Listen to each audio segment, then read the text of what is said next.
আল্লামা সাঈদী সম্পর্কে আমার বক্তব্য হলো, বলে শেষ করা যাবে না। চাঁদের কিন্তু কোনো আলো নেই, সূর্যের আলো দিয়েই চাঁদ আলোকিত হয়।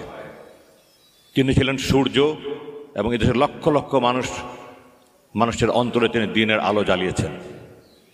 আমরা এখানে গুণগান করে ওনার বেহেশতের জন্য দোয়া করে কিন্তু কোনো লাভ হবে না। আমি মনে করি হাদিসে আছে 1000-এ 1জন বেহেশতে যাবে।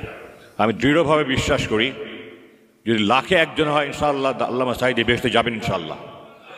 কিন্তু যেটা আমি মেসেজ দিতে চাচ্ছি সেটা হলো, গুণ কীর্তন করে লাভ হবে না, আমাদেরকে আগে নিজে পরিবর্তন হতে হবে। দিন কায়েমের জন্য শর্ত দুটো, একটা হলো একদল যোগ্য লোক তৈরি হওয়া, দ্বিতীয় হলো দেশের অধিকাংশ জনগোষ্ঠী দিন বিরোধী না হওয়া। মক্কায় যোগ্য লোক তৈরি হয়েছে, অধিকাংশ জনগোষ্ঠী বিরোধী ছিল। মদিনায় যোগ্য লোক ছিল না, অধিকাংশ জনগোষ্ঠী বিরোধী ছিল না। আল্লাহ যোগ্য লোকগুলিকে হিজরত করিয়ে মদিনায় নিয়ে গিয়ে দিন কায়েম করেছিলেন, প্রথম ইসলামী রাষ্ট্র কায়েম হয়েছিল। আমি মনে করি আমাদের দেশে দ্বিতীয় শর্তটা পুরোপুরি কায়েম আছে। অধিকাংশ জনগোষ্ঠীর দিন বিরোধী নয়, দিনের প্রতি আবেগ আছে, আবেগ দিয়ে দিন প্রতিষ্ঠা হবে না, আমাদের যোগ্য হইতে হবে। এবং যোগ্য হতে হলে আমাদের নিজেদের অন্তরের দিকে তাকাতে হবে। উনি যে আলো জ্বালিয়ে দিয়েছেন এটাকে আমরা প্রজ্বলিত করার চেষ্টা করছি। আমি হতাশ, আমি মনে করি না। আমি অসংখ্য সমাবেশে আমি জিজ্ঞাসা করেছি, বাংলাদেশের শতকরা একটা লোক মিথ্যা কথা বলে না। আপনি মন দেখে বলতে পারবেন একটা মিথ্যা কথা বলে না? নেই। হাদিসে আছে মিথ্যা কথা বলা মুনাফিকের লক্ষণ, কোরআনে আছে মিথ্যাবাদীর স্থান জাহান্নামের নিকটতম স্থানে। গীবত করি না, শতকরা 1জন লোক খুঁজে পাবো না। সরকারি কর্মকর্তা কর্মচারী ঘুষ খায় না, 1জন লোক খুঁজে পাবো না। মাপে ওজনে কম দেয় না, 1জন লোক খুঁজে পাবো না। তাহলে আমরা ওনার শিক্ষা কাজে লাগাচ্ছি না। উনি আলো জ্বালিয়েছেন কিন্তু এটাকে আমরা প্রজ্বলিত রাখতে পারছি না, আমরা নিজেরা সংশোধিত হচ্ছি না। আমার আপনার কাছে আবেদন, আল্লাহ যে মুসলমানের জন্য প্রথম আদেশ দিয়েছেন ইকরা, আমরা পড়ি না, আমরা জানি না, মানি না, আমরা খুব উদাসীন, আখিরাতকে আমরা ভুলে আছি। সূরা আনকাবুত 29 নম্বর সূরা 45 নম্বর আয়াতে আল্লাহ বলেছেন ইন্নাস-সালাতা তানহা আনিল ফাহশাই ওয়াল মুনকার। আমি শিওর আপনারা জানেন সবাই। আমরা কি এই নামাজটি আমাদেরকে অন্যায় খারাপ কাজ থেকে বিরত রাখছে? রাখছে না।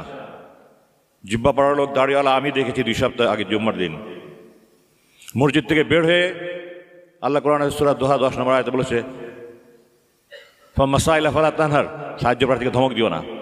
চরম দুর্ব্যবহার করছে। আমার এই দাড়ি পাঞ্জাবি আমাকে বেহেশতে নিতে পারবে না। আমি কোরআনের আয়াত অমান্য করছি, আল্লাহ যে নামাজ বলেছেন সে নামাজ পড়ছি না। আল্লামা দেলোয়ার হোসেন সাঈদী আমাদেরকে এই কোরআনের শিক্ষা দিয়েছেন, ওই শিক্ষায় আমাদের অন্তরকে আলোকিত যদি করতে পারি আমরা, ইনশাআল্লাহ এই দেশে দিন প্রতিষ্ঠা হবে। আমার বাবার জানাজায় 25 অক্টোবর 2014 সালে আমি বলেছিলাম একদিন এই দেশে লক্ষ গোলাম আযম পয়দা হবে ইনশাআল্লাহ। আমি দৃঢ়ভাবে বিশ্বাস করি একদিন এই দেশে লক্ষ সাঈদী পয়দা হবে ইনশাআল্লাহ। এর জন্য আমাদের সবাইকে আমাদের অন্তরকে আলোকিত করতে হবে। আল্লাহ যেমন সূরা আহজাবে 33 নম্বর সূরা 21 নম্বর আয়াতে বলেছেন লাকাদ কানা লাকুম ফি রাসূলিল্লাহি উসওয়াতুন হাসানাহ। আমরা উসওয়াতুন হাসানা দেখিনি, আমরা ওনার যা উসওয়াতুন হাসানা অনুসরণে যারা উসওয়াতুন হাসানা ছিলেন সেই সাহাবীদেরকে আমরা দেখিনি, তাবেঈনদেরকে দেখিনি, তাবেঈনদেরকে দেখিনি। আমরা আমাদের সময় যাদেরকে দেখেছি উনি সেই উসওয়াতুন হাসানাতের মধ্যে একজন। আমরা ওনাদের আদর্শ অনুসরণ করে যদি কোরআনের আলোকে নিজেদের আলোকিত করতে পারি তাহলেই আমি মনে করি আমরা দুনিয়া এবং আখিরাতে কল্যাণ পাবো। এই একটা মেসেজের সাথে আমি আরো 2টা মেসেজ দিতে চাই। সেটা হলো আল্লামা সাঈদী সম্পর্কে 6 পৃষ্ঠার একটা কাগজ দেওয়া হয়েছে এখানে। এইটা দ্বারা আল্লামা সাঈদীকে মানুষের কাছে পরিচিত করা যাবে না। আল্লামা সাঈদী কী ছিলেন এটা মানুষকে জানতে হবে। এবং আমি সাঈদী ফাউন্ডেশনের কাছে অনুরোধ করব যেন ওনারা এমন একটা কাজ করে যান যেটা আল্লামা সাঈদী দেশের মানুষের অন্তর যুগ যুগ থেকে জাগ্রত থাকে। এবং সেই সাথে এখানে আরও যারা শহীদ পরিবার সবাইকে আমি অনুরোধ করব, আমি কোনো প্রচার করার জন্য আসিনি। আমার গুম হওয়ার 1 বছর আগে আমি এটা একটা করেছি। আমি আশা করি যারা এখানে আমার ভাইয়েরা আছে, শহীদ পরিবারের সন্তানরা আছে, আমরা সবাই গর্বিত, আল্লাহর কাছে কৃতজ্ঞতা মাথা নুয়ে আসে যে আল্লাহ ওনাদের সন্তান করে আমাদের জন্ম দিয়েছিলেন, এটা আমাদের জীবন ধন্য। আমার জীবনের সবচেয়ে বড় সার্থকতা, আমি ওনার 350 পৃষ্ঠা নিয়ে একটা বই করেছি আমার বাবাকে নিয়ে। আমি সবাইকে অনুরোধ করবো, প্লিজ আপনাদের বাবাদের প্রতি যদি কৃতজ্ঞতা থাকে, আপনারা সবার জন্য এই 6 পৃষ্ঠা নয় 600 পৃষ্ঠার একটা বই করেন, যে মানুষকে জানান ওনারা কী ছিলেন। ওগুলো পড়ে মানুষ অনুপ্রেরণা পাবে, মানুষ শিখবে। ওনারা আমাদের আদর্শ ছিলেন। আমাদের জন্য উসওয়াতুন হাসানার সন্তানকে উত্তম আদব শিক্ষা দেয়া পিতা মাতার পক্ষ থেকে শ্রেষ্ঠ উপহার। কাউকে আদব শেখানোর অনুসরণের ওনারা ছিলেন উসওয়াতুন হাসানা। আমি সবশেষে একটা কথা বলবো, সেটা হলো, আপনারা জানেন, খবরে দেখেছেন, টিভিতে দেখেছেন, টবি ক্যাডম্যান, আপনারা সবাই চিনেন কম বেশি, ব্রিটিশ লয়ার, ট্রাইব্যুনালে আমাদের বাবাদের যে বিচারের সময়, সে প্রহসনের বিচারের সময় লয়ার ছিলেন। উনি গত মাসে এসেছিলেন, আমার সাথে 2 দিন বৈঠক হয়েছে। আমি তাকে জিজ্ঞাসা করেছিলাম যে এই যে বিচারকরা ফরমাইশি রায় দিল, আমরা কি তাদের বিরুদ্ধে আদালতে যেতে পারি না? সে আমাকে বলেছিল ইউ মাস্ট, জাস্ট এইভাবে বলেছে, ইউ মাস্ট। আমি প্রস্তুতি নিচ্ছি।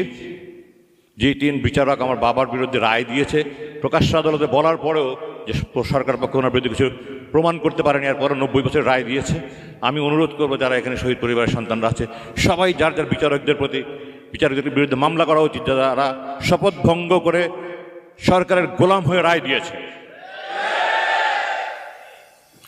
সেই এসকে সিনহা লন্ডনে, আমেরিকাতে, ওখানে সাক্ষাৎকারে স্পষ্ট বলেছে, স্বীকার করেছে, পৃথিবীর ইতিহাসে আজকে প্রথম প্রধান বিচারপতি জেলে আছে। এই সবগুলোকে এই হত্যার হুকুমের আসামি করে মামলা করতে হবে। যদি এগুলো করতে পারি, তাহলে মানুষ বুঝবে, শিখবে, জানবে যে এগুলো ছিল বিচারিক হত্যা। নাহলে এই বক্তৃতা দিয়ে কোনো লাভ হবে না। আমার 3টা মেসেজ, আমরা নিজের অন্তরকে কোরআনের আলোকে আলোকিত করি। 2, সবার সন্তানরা এই ফাউন্ডেশন যেন তাদের বাপের কীর্তিকে অমর করে রাখার জন্য, লেগেসিকে বহন করার জন্য একটা অমর কাজ করে যায়। আর 3, সব বিচারকদের বিরুদ্ধে মামলা করতে হবে। আশা করি আমি আমার মেসেজ পৌঁছাতে পেরেছি। আসসালামু আলাইকুম। আপনারা দোয়া করবেন যেন আমার এই পুনর্জন্ম জীবনে, পুনর্জন্ম বাংলাদেশে আমি দিনের জন্য, দেশের জন্য কাজ করতে পারি। সবার কাছে দোয়া চাই। আসসালামু আলাইকুম। বলে একটা কাগজ নিয়ে এসে খালি বলে, হুজুর এখানে একটা সই দেন, আপনাকে আমরা বাড়িতে দিয়ে আসবো। তা আমি বললাম, সেই কাগজটার মধ্যে কি লেখা আছে? বলে যে এখানে লেখা আছে আমি আর জামাত ইসলামী করব না। এই কথাটা খালি আপনি একটা সই দেন, আপনাকে আমরা কালকে বাড়িতে দিয়ে আসবো। তো আমি বললাম, আপনি কি বলেন? আমি হেসে বললাম, আপনি কি বলেন? আমি বললাম, ওদেরকে বলি আমি কি কাফের হয়ে মরব, না তোমরা উপর থেকে ফেলে আমাকে মারবা? হায়াতের মালিক আল্লাহ। এই জবাব উনি দিয়েছিলেন যে উনি মৃত্যুর জন্য রাজি ছিলেন, কিন্তু জামাত ইসলামী করব না এই কথা লিখতে রাজি হন নাই। এটা তার প্রতিজ্ঞা। আর একটা কথা বলতে হয়, এর মধ্যে রিমান্ডের পর রিমান্ড কয়েকদিন পরে আসে, এর মধ্যে সবে বরাতের সময় এসেছে। উনি আমাকে অনুরোধ করলেন, মশিউল আলম, আমাকে একটু কষ্ট করে, দয়া করে তুমি ব্যবস্থা করো, একটু জেলে পাঠানোর ব্যবস্থা করো। তো আমি বললাম, ভাই আমরা তো জেলের থেকে মানুষ বের করি, আর আপনারে জেলে পাঠাবো? তো আদালতে দাঁড়িয়ে বললাম যে মাননীয় আদালত, আমরা সবসময় আপনার কাছে জেলের থেকে মানুষের মুক্তি চাই। আজকে একটু উল্টা অনুরোধটা করব, সেটা হলো আমার মক্কেলকে দয়া করে আজকে একটু জেলে পাঠাইতেন। ম্যাজিস্ট্রেট সাহেবও হাসে, কি ব্যাপার, কেন? তা আমি বললাম যে উনি আল্লাহর এই বান্দা, একটু ব্যক্তিগতভাবে বিশেষ দিনগুলোতে ইবাদত বন্দেগী করেন, রোজা থাকেন, রাত জাগেন, কিন্তু রিমান্ডে ওনার রোজা থাকার কোনো পরিবেশ নাই, রাত জাগারও কোনো পরিবেশ নাই, সেখানে দিন রাত একরকম আযাব। তো আপনি একটু দয়া করেন, এই চালানটা ওনাকে জেলে পাঠাই দেন, উনি কয়দিন একটু ইবাদত বন্দেগী করে বিশ্রাম করুক। তো এই কথা বলার পরে এই ওনার জেলে পাঠানোর আদেশ হলো। তো আমি মনে মনে বললাম যে জসিমউদ্দিন কবিতা, আপন হস্তে সোনার প্রতিমা কবরে দিলাম গাড়ি। এই প্রিয় মানুষটাকে প্রার্থনা করে আজকে জেলের ভিতরে ঢুকাই দিলাম। আল্লাহ তুমি হেফাজতের মালিক। সাইদি সাহেবের 2টা ভালো প্রিয় মানুষ জিনিস ছিল। তার প্রিয় জিনিস হলো তার প্রিয় সংগঠন জামাত ইসলামী ছাত্র শিবির, আর এই বুকের মধ্যে কোরআন, আর ছিল মানুষের প্রতি অসাধারণ ভালোবাসা। তার মধ্যে কোনো অহংকার ছিল না, মানুষের জন্য মহব্বত ছিল, ভালোবাসা ছিল, আর ইসলামী আন্দোলনের জন্য তার প্রাণের আকুতি ছিল। আর দুটো প্রার্থনা তিনি আমাদের কাছে আদালতে করতেন, তোমরা আমাদের জন্য দোয়া করো, কি বলে? আমি যেন শহীদে মৃত্যু লাভ করতে পারি আর জীবনের শেষ পর্যন্ত যেন আমি সবরের উপরে থাকতে পারি। আল্লাহ রাব্বুল আলামিন তাকে শহীদ হিসাবে কবুল করুন। এই জালেমের জুলুমের শিকার হয়ে তিনি দুনিয়া থেকে চলে গেছেন, আল্লাহ তাআলা তাকে শহীদ হিসেবে কবুল করুন।